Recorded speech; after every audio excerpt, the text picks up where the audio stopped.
Come on up, fellas. Good morning. Thank you for joining us today. As you've heard by now, the Larry H. Miller Company has decided to move the bees to Daybreak, and that's a part of their long-planned development out in the South Jordan area. And as a fan who has loved coming to baseball games with my family and coming here as a kid, as generations of Utahns have done on this piece of land, I am disappointed. I'm sad. But as the mayor, I am excited, and I have incredible, extreme confidence actually in the outstanding, unprecedented potential that this neighborhood now has. We have just unlocked over 13 acres in the heart of our community that we have been ready to invest in for 3 years. And now that we have this decision, we are ready to go. I know that the leadership of the Larry H. Miller Company has loved and really cherished their time here at the Smith's Ballpark, and as a partner with Salt Lake City, I'm confident in our partnership going forward. But over the last 20 months, my team has worked to try to reverse course on their decision of building a new place out in the Daybreak area and try to convince them that the Smith's Ballpark is still the best fit for their future. And as disappointed as I am that we weren't able to reverse that decision, I am, as I said, so excited about what it means for the ballpark and for the city as a whole. This truly is an incredible opportunity, and Salt Lake City is ready to play ball right now. We are at a time when we are working, and thank you City Council members for being here, so hard to build more housing, more economic density, more recreational opportunities, and invest in human capital in this city. And now that we have almost more than 13 acres of prime real estate, it is an unparalleled development opportunity to invest in the people of Salt Lake City in this neighborhood. Envisioning what is going to come is about to begin, starting today. I'm committed to making sure that we see it transition from a space that has been closed 75% of the time, only open about 70 days a year, to being a space that is activated 365 days a year, that supports human development, human growth, economic vitality, access to wealth building, and to housing. Now, at the city, our team has big ideas about what could happen here, and I'm happy to share a couple of those, but we know that we don't have the corner market on great ideas, and we want the community to be our partner in exploring what should and could come next here. Today, we're launching Ballpark Next. This is our community-driven and creative effort to reimagine the ballpark area and our beloved ballpark itself. It includes a design competition, and it invites our public to really rethink this space and the site surrounding it. We even invite the public to imagine and reimagine properties that don't belong to the city but are adjacent and nearby. It's really more than a brainstorm, it's more than a listening session. This is an opportunity for residents, post-secondary students, and the professional developer community and planning community to come forward with some actionable concepts that we can consider for the future of development. The competition is going to be judged by a team of community members, city officials, and public and private stakeholders. There's $30,000 in prize money on the line here that will be awarded among the 3 categories of winners. The contest concepts or elements of those could be included in what we ultimately take out to RFP, or request for proposals for development on this site. Salt Lake City is so ready, and we are not going to waste any time. The competition starts right now. It's open for 60 days, and we will take submissions till that point. Winners will be awarded sometime in May. And I'm resolved that given the timeline we have with the Bees playing 2 more seasons here at Smith's Ballpark, that we'll be able to break ground in fall of 2024. Details of the design competition and the city's broader efforts on the ballpark neighborhood investment can be found at ballparknext.com.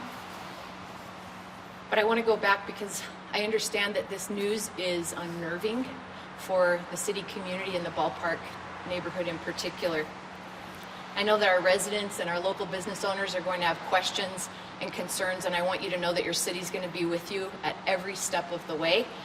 And this week, staff from my office and from the economic development team will be fanning out in the neighborhood to talk to business owners and residents about what's happening, listen to their concerns, and help let them know what the plan is at this point moving forward and how they can be a part of it. Again, you can visit Ballpark next for details on how that's unfolding. My promise to the neighborhood is this site will not become an empty pit or a public safety risk. As I said, we have been waiting to pull the trigger on investment that is transformational for this neighborhood for 3 years. This decision hits go. We are ready, and we want to know your big ideas of what you want to see here next. Of course, those ideas need to be informed, as you'll see on the website, by the intensive community planning efforts that have already happened around the Ballpark Station Area Plan, which was approved by the council just a few months ago, and the State Street Project Area Plan done by the RDA just a couple of years ago, both of which were intense community input around the values and the priorities the community wants to see. What I hope you'll take away from today is my confidence, is our confidence that this will be transformationally good for the Ballpark neighborhood and that Salt Lake City is ready to act. Happy to take any questions you might have. Mayor, you said you're disappointed, obviously, but you're also excited. What would you rather have? Salt Lake Bees or a new opportunity? Well, the Bees' existence here has always been about much more than economic return, by which it was actually not very significant for the city, but it's the namesake and the heart of this neighborhood, and it's an identity for Salt Lakers playing baseball. So without detracting from that reality, what I'd like to see here, above all else, is year-round activation that is a benefit to this community, that creates opportunities for economic growth by our residents, wealth-building opportunities, and fun activation as well. So we have some big ideas from HQ2 for Team USA that we think would be fantastically anchored here with the national governing bodies that exist in Utah, separated disparately around the state right now, that could come together for a training facility here where the community could come in the way they do in Kearns at the Olympic Oval. Distillery Row, housing opportunities, early childhood education. You know I want a library here. The list goes on, but that's just City Hall thinking, and we really want to see what the local community thinks, but also I should say the post-secondary and the professional category for the competition are national opportunities. The resident opportunity is focused only on Utahns. Mayor, how does this news affect the Ballpark Station Area Plan, some of the specific elements of it?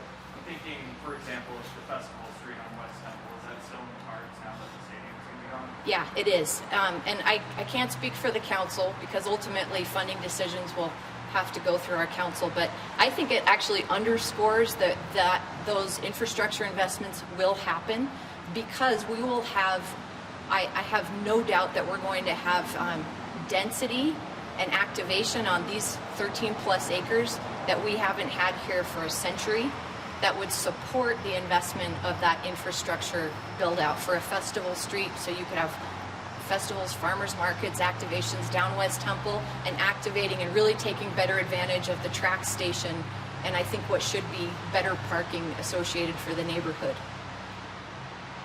Mayor, has there been conversation with the University of Utah and their baseball program as far as their plans for a place to play and who else to be spectators? Yeah, so I fully anticipate that you will continue to play here for the next 2 seasons as the Bees will. That contract between the University of Utah is actually with the Bees themselves, and I reached out to President Randall just yesterday. We hope to connect about what their ambitions are. You could even see the University of Utah be one of the applicants in our activation contest, and I expect you'll see a lot of local institutions wanting to see themselves in these 13 acres.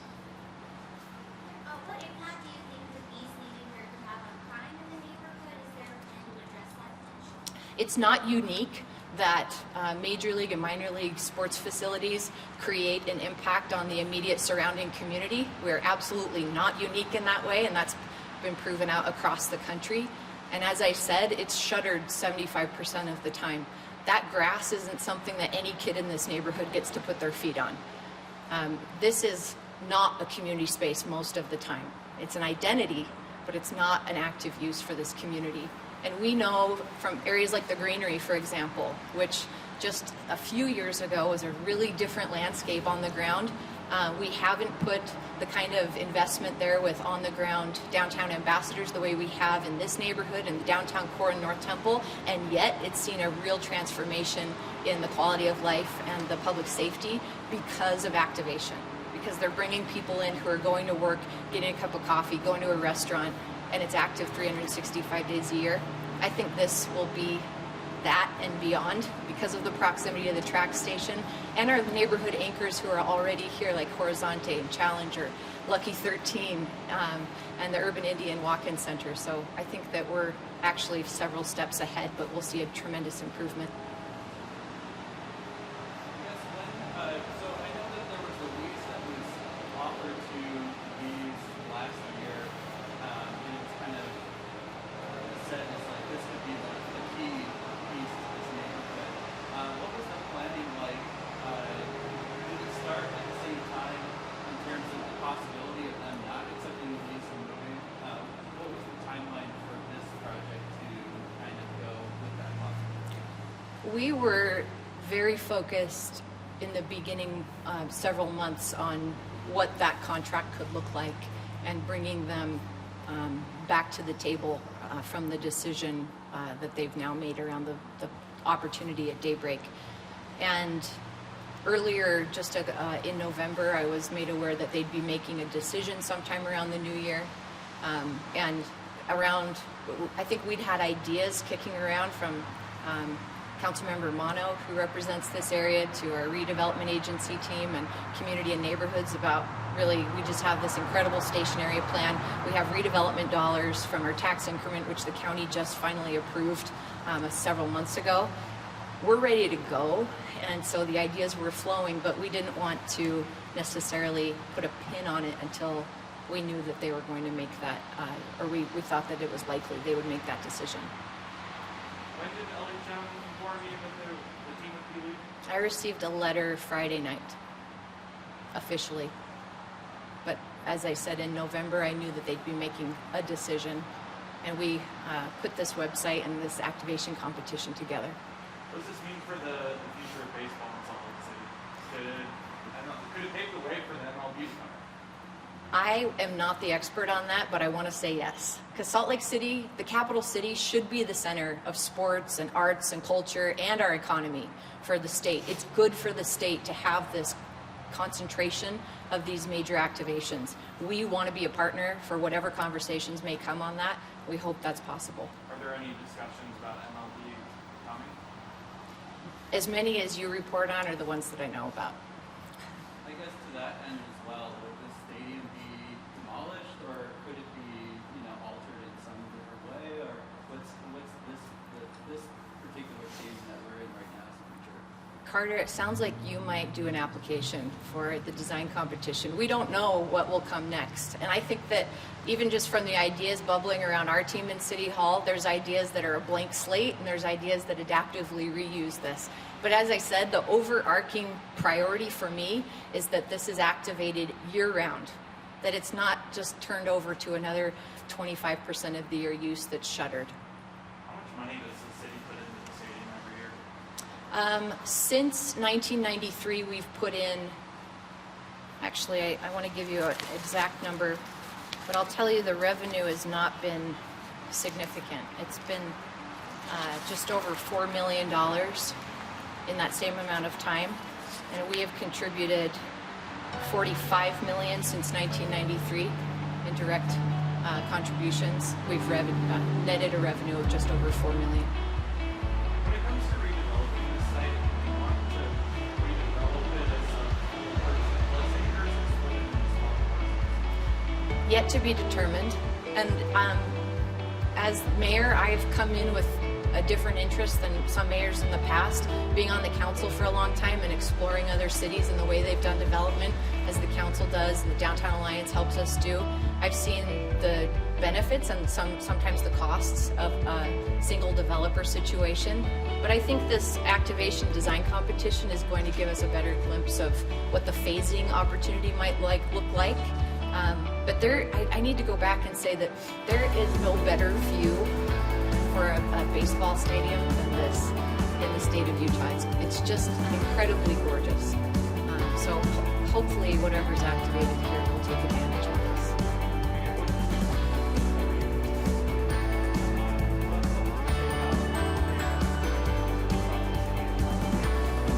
I think it's strong, and I'm hoping to be making some other announcement on that in the coming weeks. They definitely have been appreciative and grateful for the time they've spent here, but also for the way we've worked together over these last 20 months, and I think that we'll keep working together in the future. No, it's a business decision, truly. They acquired 1,300 acres in Daybreak. They're looking to build a huge community, and they're looking for an anchor. That's something that's difficult for a built-out city to compare apples to apples and compete with. But the Miller Group is highly invested, not only in the state of Utah, but in Salt Lake City, and I look forward to continuing to partner with them.